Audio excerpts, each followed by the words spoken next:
Hello everyone. This video is about Noam Chomsky's interview entitled Emerging Global Economic Order. It was conducted by David Barsamian. The interview was conducted on February 1, 1994 and it was published in the book Keeping the Rabble in Line. The interview discusses various issues such as the role of media in conveying the information, media bias, NAFTA, flexible labor market, war reporting, and treatment of prisoners of war. Role of media. While discussing it, Chomsky says, I quote, "The people normally sees the story through media. Media system can present a story as per the need of the given propaganda, which literally means that people do not get to see an unbiased version of a story." Unquote. Chomsky quotes an incident in which he was invited to write on New Year's Day uprising in Chiapas by Washington Post. His article was never printed as it also discussed about NAFTA. As he had mentioned that the official story said that only unskilled workers would be affected by NAFTA, but the story failed to mention that 70% of workforce was classified as unskilled. Such an important personality like Chomsky was denied publication simply because it was against the government propaganda. And don't forget that the Washington Post is an independent media. I have already mentioned about the case of Professor Vincent Navarro in my earlier video on class. His scientific research was denied by American scientific journals because the findings of the research was against the government propaganda. American authorities and media uses the term counter-terrorist specialist.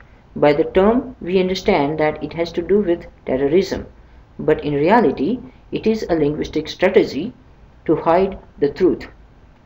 Chomsky says that this term is used for, I quote, soldiers who were fighting the partisans and resistance, unquote.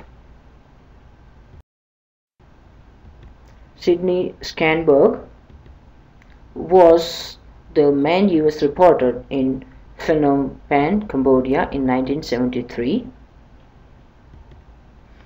It was the peak of US bombardment of inner Cambodia. Skanberg did not cover the bombing by US.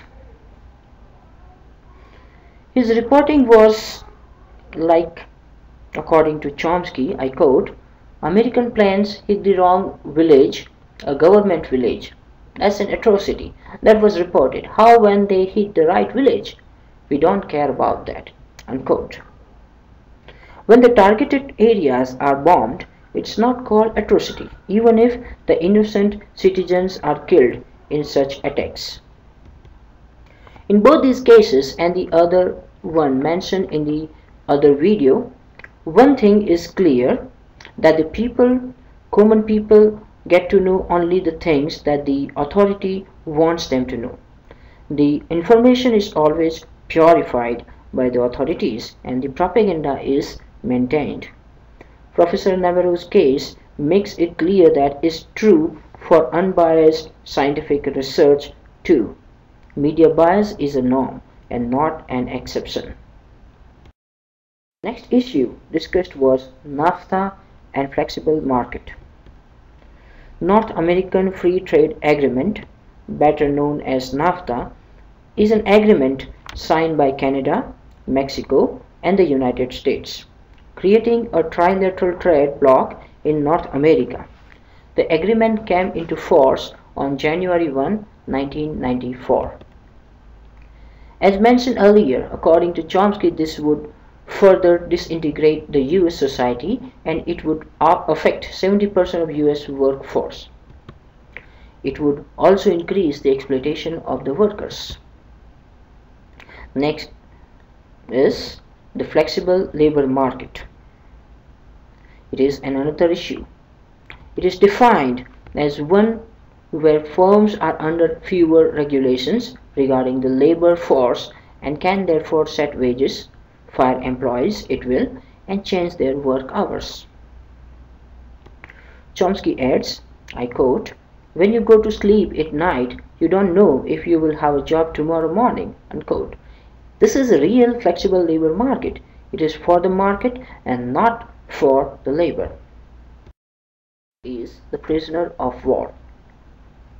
The definition says, I quote, "A prisoner of war, or POW, is a person, whether combatant or non-combatant, who is held in custody by a belligerent power during or immediately an armed conflict."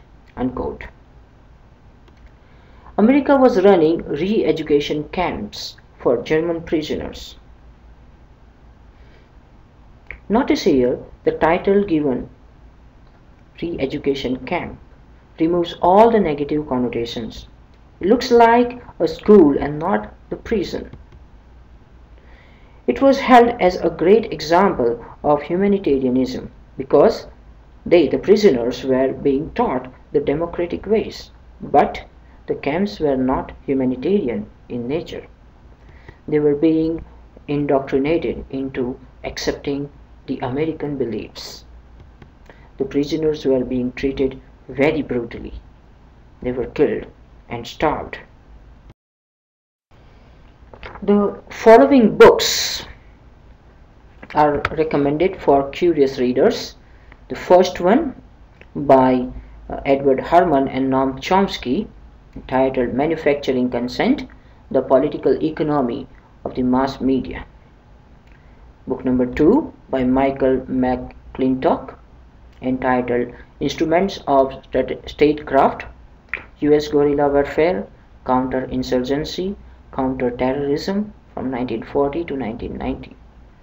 Book number 3 is by Gabriel Kolko, The Politics of War, Allied Diplomacy and the World Crisis of 1943 to 45. That's all for today. Thank you for watching. Be informed. Be safe. Please like, share and subscribe to this channel. Thank you once again.